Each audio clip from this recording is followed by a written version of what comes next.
আর মাত্র কয়েক ঘন্টা পরই কিন্তু আমরা টি-20 বিশ্বকাপের অন্যতম সবথেকে কঠিনতম লড়াইটা দেখতে চলেছি ভারত এবং পাকিস্তানের মধ্যে। লাস্ট ম্যাচ আমাদের ভারতীয় দল দুর্দান্ত খেলেছে এবং তারা খুব সহজেই ম্যাচটাকে জিতে নিয়েছে, কিন্তু পাকিস্তান তারা লাস্ট ম্যাচ ইউএসের কাছে আটকে গিয়েছিল সুপার ওভারে গিয়ে। জঘন্য ব্যাটিংয়ের সাথে সাথে জঘন্য বোলিং এবং তাদের হাস্যকর ফিল্ডিং কিন্তু দেখা গিয়েছিল প্রথম ম্যাচেই। আজকে যদি পাকিস্তান ম্যাচটাকে হেরে যায় তাহলে কিন্তু আজকেই মোটামুটি তারা টাটা বাই বাই হয়ে যাবে। অনেক তারা আশা করেছিল যে বিশ্বকাপটা এবারে তারা জিতেই যাবে, কিন্তু তাদের দলের যেরকম পারফরমেন্স, তাদের আজকের ম্যাচটা জেতার জন্য কিন্তু মাথার ঘাম পায়ে পড়বে সেটা বোঝাই যাচ্ছে। তো দুটো দলে যদি আমরা একটুখানি হেড টু হেডের রেকর্ড নিয়ে কথা বলি, তো হেড টু হেডের রেকর্ডের দিকে তাকালেই আমরা বুঝতে পারবো যে অনেকটাই কিন্তু আমাদের ভারতীয় দল এগিয়ে রয়েছে পাকিস্তানের তুলনায়। কারণ লাস্ট যদি আমরা 12টা টি-20 ম্যাচ নিয়ে কথা বলি, তো সেক্ষেত্রে 8টা ম্যাচ কিন্তু আমাদের ভারতীয় দল জিতেছে, 3টে ম্যাচ পাকিস্তান জিতেছে আর একটা কিন্তু টাই হয়ে গিয়েছিল। এবং লাস্ট 5টা ম্যাচের মধ্যেও কিন্তু আমরা 3টে ম্যাচ জিতেছি। তো সমস্ত দিকেই কিন্তু আমরা যথেষ্ট এগিয়ে রয়েছি। তো আজকেও কিন্তু হাড্ডাহাড্ডি ম্যাচটা হতে চলেছে ঠিক রাত 8টা থেকে। তোমরা কিন্তু সরাসরি মোবাইলে দেখতে পাবে হটস্টার থেকে।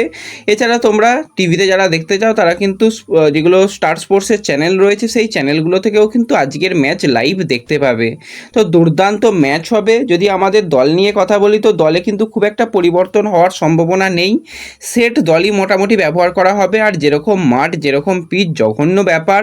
তো আজকে শোনা যাচ্ছে কিছুটা হলেও মাঠটাকে আরেকটু ভালো করার চেষ্টা চলবে, কিন্তু 100 দিনের তৈরি মাঠে এর থেকে ভালো ক্রিকেট হয় না, সেটা কিন্তু আমরা বুঝতে পারছি। এবং আজকেও কিন্তু খুব একটা যে ভালো খেলা দেখা যাবে সেরকম নয়। ব্যাটিং করতে যথেষ্ট অসুবিধা হবে প্লেয়ারদের এবং বোলিংও কিন্তু যে খুব একটা ভালো হবে সেরকম নয়। জঘন্য কিন্তু ব্যাট বল দুদিকেই আমরা দেখতে পাবো। তো সেক্ষেত্রে আমাদের ভারতীয় দলের যদি আমরা ওপেনার নিয়ে কথা বলি, তো বিরাট কোহলির সঙ্গে রোহিত শর্মাকেই আমরা দেখতে পাবো। বিরাট কোহলি 1 রানে আউট হয়ে গিয়েছিল প্রথম ম্যাচেই। আজকে আশা করি বিরাট কোহলি কিন্তু কামব্যাক করবে, আর পাকিস্তানকে দেখলেই তো বিরাট অবশ্যই জ্বলে ওঠে। তো সেক্ষেত্রে এই দুজন ওপেনারকেই আমরা দেখতে পাবো। 3 নম্বরে কিন্তু আমরা অবশ্যই Rishabh punt wicket keeper batsman তাকেই দেখতে পাবো। 4-এ সূর্য কুমার, 5-এ কিন্তু শিবম দুবে বা প্রয়োজনে হার্দিক পান্ডিয়াকে আনা যেতে পারে। এছাড়া হার্দিক পান্ডিয়া, রবীন্দ্র জাদেজা, আকসার প্যাটেল, জসপ্রীত বুমরা, আর্শদীপ সিং এবং মোহাম্মদ সিরাজ 3জন ফাস্ট বোলারকে নিয়ে যাওয়াটাই ভালো আজকের ম্যাচের জন্য, কারণ স্পিন খুব একটা কাজ দেবে না। এছাড়া হার্দিকও কিন্তু ভালো বল করে দিতে পারে। তো ওভারঅল কিন্তু আমাদের দল মোটামুটি সেট দলই থাকবে। আর পাকিস্তানও আহামরি কিছু পরিবর্তন করবে না, তারাও মূলত পেসারদের উপরই নির্ভর করবে। তো আজকে টস যখন হবে, টসটা কিন্তু অনেকটাই ইম্পর্টেন্ট ব্যাপার হয়ে যাবে। যে দল টস জিতবে তারা কিন্তু কিছুটা হলেও অ্যাডভান্টেজ পাবে। কিন্তু আমাদের ভারতীয় দল যেরকম খেলছে, তারা যদি নিজেদের খেলাটা খেলে আসতে পারে, এবং আজকের ম্যাচ তো চাপের ম্যাচ, তো সেক্ষেত্রে যদি চাপের ম্যাচটাকে কন্ট্রোল করে নিয়ে খেলতে পারে, তো অবশ্যই কিন্তু আমাদের ম্যাচ জেতার সম্ভাবনা অনেক অংশই বেশি পাকিস্তানের তুলনায়। তবুও ভারত পাকিস্তান কিছু বলা যায় না, শেষ পর্যন্ত একটা হাড্ডাহাড্ডি আমরা ম্যাচ দেখতে পাবো, এটা কিন্তু আমরা আশা করি।